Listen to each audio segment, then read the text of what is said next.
తెలంగాణ జై తెలంగాణ జై కేసీఆర్ జై కేసీఆర్ జై కేటీఆర్ జై కేటీఆర్ जय कविता जय कविता जय बीआरएस जय बीआरएस। आज Telangana formation day 22 year celebrations कर रहे हैं। अभी झंडा चढ़ा के और ये 22 साल कैसा गुजरा सब कुछ सब एक एक को मालूम होने के वास्ते आज आपके दरमियान में आए। 2001 में आज ये पार्टी का ये गुलाबी झंडा का केसीआर साहब ने लेके चले के फॉर्मेशन करे, पार्टी को फॉर्म करके चलते उस टाइम पे हर एक जना बोल रहे थे कि ये आदमी इतना दुबला है और इनके पास पैसे नहीं है, इनके पास पावर नहीं है, उन्होंने क्या कर देंगे, कैसा हासिल करेंगे तेलंगाना का।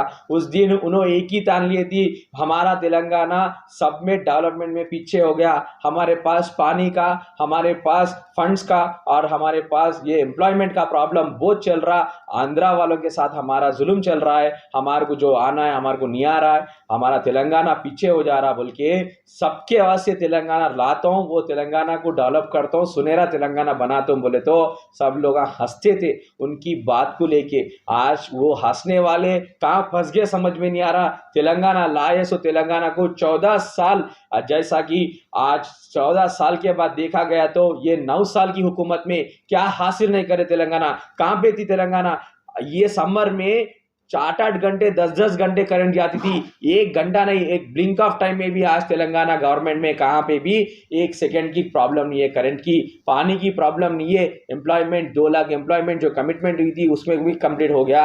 आज हर वो चीज में जो एजेंडा में नहीं थी, वो पॉलिटिकल एजेंडा में नहीं थी, उससे बढ़ के कारनामा करके बताए। स्कीम्स बोलने गए तो बहुत ही स्कीम्स चले गए। आज तेलंगाना हुकूमत में इतने बड़े स्कीम्स देखते हुए पूरी भारत से, पूरी इंडिया से लोग परेशान हो रहे। ऐसी हुकूमत जैसा तेलंगाना में हो सकती तो हमारे पास क्यों नहीं, उनके पास, इसलिए पूरे हर एक जना बोल रहे आज अब की बार किसान सरकार, केसीआर की सरकार बोल के महाराष्ट्र से, कर्नाटका से और बाकी के पूरे जहां पे भी पूरी हिंदुस्तान से आज शामिल हो रहे बीआरएस की ये झंडा डालने के आसे। आज बीआरएस में हो रहे सो हर वो स्कीम्स, घर में क्या, अपने इलेक्ट्रिसिटी क्या, वाटर क्या, और जैसे बोलने गए तो हमारे दलित बंधु, रैतु बीमा और मिशन काकिदया, किशन भगीरथा, ये समर सीजन में हर एक बस्ती में, हर एक गांव में घड़े पकड़ लेके लड़ लेते थे एक घड़ा पानी की वास्ते। आज ये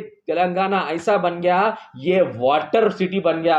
हर एक टाइम पे 20,000 लीटर से पहले जो भी कम आ रहा उसका पूरा फ्री में देना। जो बनी हुए उनका जो इंस्टीट्यूशंस बोल रहे हैं नंबर 1 तेलंगाना स्टेट है बोल के, हमने बोल रहे हैं, उन लोग बोल रहे हैं कि बोलो आज की डेट में तेलंगाना में, तेलंगाना बनते से पहले पूरे बोलते थे तेलंगाना हासिल हुआ तो कम्युनल राइट्स होते थे बोल के। ये 9 साल की तेलंगाना में आज शर्त बन के बोल रहा हूँ, एक कम्युनल राइट नहीं हुआ। और ऊपर से क्या क्रिसमस गिफ्ट दिया जा रहा है, और ऊपर से क्या हमारे रमजान को भाइयों को इफ्तार की दावत के देते हुए जो गरीब लोग आए उनको गिफ्ट की तकसीम दी जा रही है। बोनाल की फेस्टिवल को कोई नहीं पूछता था, उतनी बड़ी बोनाल फेस्टिवल हमारे तेलंगाना में होते थे। हर एक मंदिर को पैसे तेलंगाना सरकार देती है, और जो है सो क्रिसमस को भी देती है।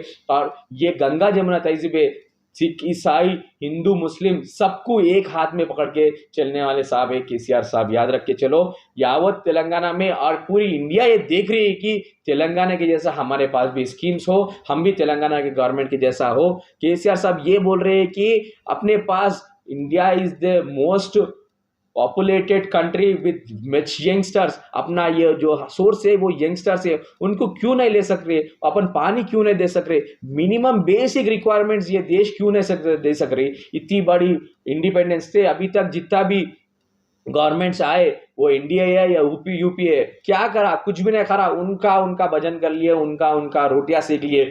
ये तेलंगाना से केसीआर साहब एक ही आवाज उठा रहे कि इंडिया में जो है हर वो व्यक्ति को मिनिमम बेसिक फैसिलिटीज देते हुए वर्ल्ड क्लास इंफ्रास्ट्रक्चर्स जब इंडिया में क्यों नहीं आ सकता, अपन मैन्युफैक्चरर्स क्यों नहीं बन सकते, अपन डेवलपमेंट में वर्ल्ड इकोनॉमी में अपन क्यों नहीं ठहर सकते। जैसा चाइना ठहरता था, अब इंडिया भी बड़ा, उससे बड़ा सुप्रीम पावर बन गया है। और इंडिया से सबसे चीज ये है कि अपन हर वे चीज कर सकते हैं। Indians are tendent to work at any level, any climatic conditions. और अपने क्या है बोले तो हुकूमत जो चल रही है भारत देश में, उनका उनका एक ही मकसद है, हिंदू मुस्लिम बोल के लड़ाओ, वोट खींचो, अपना सीट तख्ते में बैठे कोशिश कर रहे। केसीआर साहब का वो नहीं है। केसीआर साहब का मकसद ये है कि भारत देश को विश्व में सबसे बड़ा बनाना है, और सबसे मेन इंपॉर्टेंट है जो भी गरीब आदमी है उनको खाने की, पीने की, रहने की सुविधा देने के वास्ते उनका ये मकसद है। बराबर याद रख लीजिए, ये तेलंगाना हासिल कर रहे सो टाइम पे भी केसीआर साहब को ये बोल रहे थे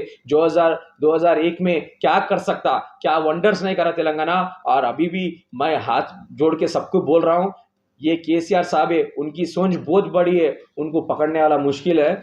उनके साथ से हाथ जोड़ो और ये देश को आगे बढ़ाओ। अब ये आपका फैसला है, ये अब आपको बीजेपी के साथ जुड़ना है या यूपी के साथ जुड़ना है, नहीं तो जो देश के बारे में, देश के हित में बारे में बात करने और जो स्ट्रैटेजिक प्लान से बात कर रहे और कमिटमेंट में ऐसे का सब कुछ मिनरल सोर्सेस मालूम, हर वो चीज का ध्यान में लगाते हुए कंट्री को आगे लेके जाने के वास्ते अब वोटर की से अब एक ही अपील है, याद रखिए, वोट बेचने से देश को बेचे जैसा। वो अगर वोट केसीआर को दे रहे तो याद रखो डेवलपमेंट ऑफ द कंट्री को आप स्वागत कर रहे। If you want development, choose K C R. मेरा अपील है sir every citizen of the country to that BRS is the only party which will make and flourish our country in the world level. Thank you.